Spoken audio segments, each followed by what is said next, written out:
A member of the Iranian military puffs out his chest and tells Americans, "Bring it on. We'll pound you into desert sand if you dare to come after us." This, as we are led to believe by some, all Iran wants is peace and the possibility of a little nuclear weaponry as well. A North Korean official spits out that his country is ready and willing to use their nukes at any time if necessary. This as America deals with what happens when you fail to keep the nuclear evil in check and then pay for the price of ignorance. All right, let's open the bay doors and get to it. Our guest first, staunch defender of liberty, former Republican candidate for Congress, heard every weekday at 3 Central Time on 570 KLIF in the Dallas-Fort Worth Metroplex, Grant Stinchfield.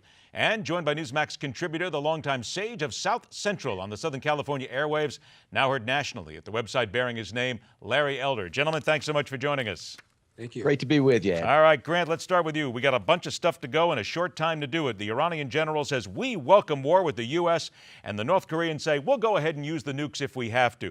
Isn't there a lesson to be learned here about one side we basically let go and the other side that we're now dealing with?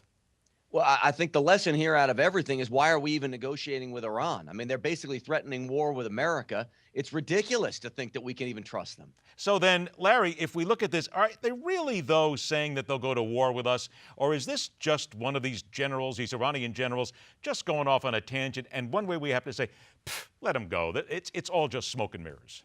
Well, the answer to that is we don't know. And imagine how we would feel if, in fact, Iran, like North Korea, has a nuke. Grant is right. It's a whole different ballgame once you have a nuke as opposed to not having one. And remember, North Korea got its nuke under the watchful eyes of the IAEA, the same organization that supposedly is overseeing Iran's program. I'm scared. I agree that we ought not be negotiating with them. At the very least, one of the negotiating talking points ought to have been the recognition of Israel as a Jewish state, but that wasn't even on the table. So then, Grant, are we doing the right thing then with the Senate okaying the bill, giving Congress review of the Iranian nuclear deal, basically saying we do not trust this president?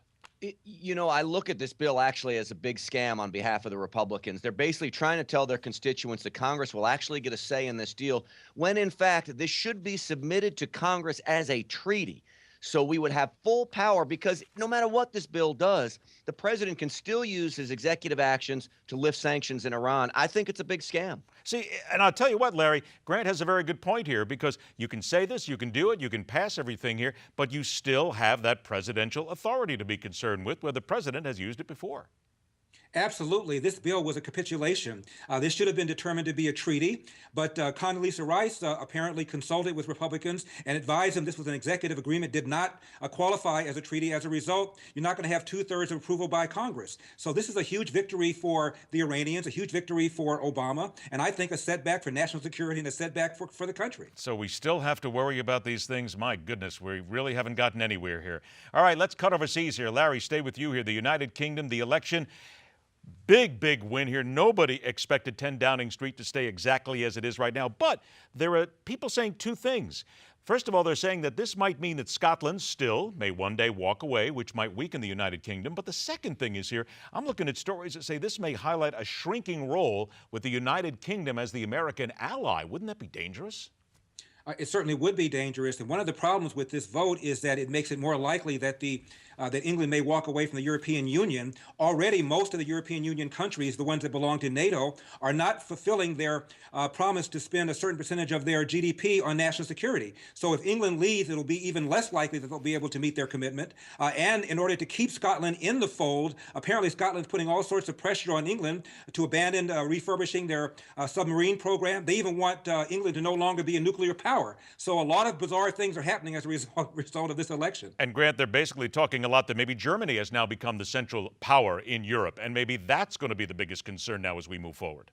Yeah, maybe. I wouldn't overreact to all of this yet, though. I think there is a concern about Scotland, but I think what this election really says, and we can almost compare it to what's going on in America. You had the entire world media thinking that England was going to go this liberal way, when in fact it overwhelmingly went conservative. I relate it to all the liberals thinking Texas is going to turn blue someday. I think the myth is that England is going to turn into some liberal country. It really is a staunch conservative nation, and I think we need to be concerned about Scotland.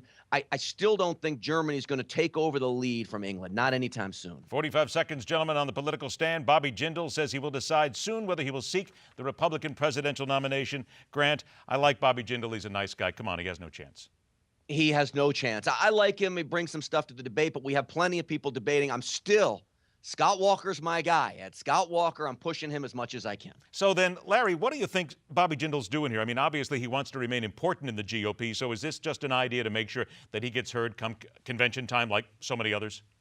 Ed, I remember a former governor by the name of Jimmy Carter throwing his hat in the ring. He was at 1%. Nobody knew who the hell he was. Bobby Jindal is a sitting governor of Louisiana. He's got a very interesting record. He's got as good a shot as anybody else to win this nomination, as far as I'm concerned. Did you really have to ruin the Friday and send us into the weekend with thoughts about Jimmy Carter? You really had to do that. Larry, had to go there. We're going to hold you on that one because you're never going to do that again. Larry Elder, Grant Stinchfield. Don't forget KLIF 570 in Dallas, Fort Worth for Grant, our good friends. Thanks, guys. We'll talk to you again soon.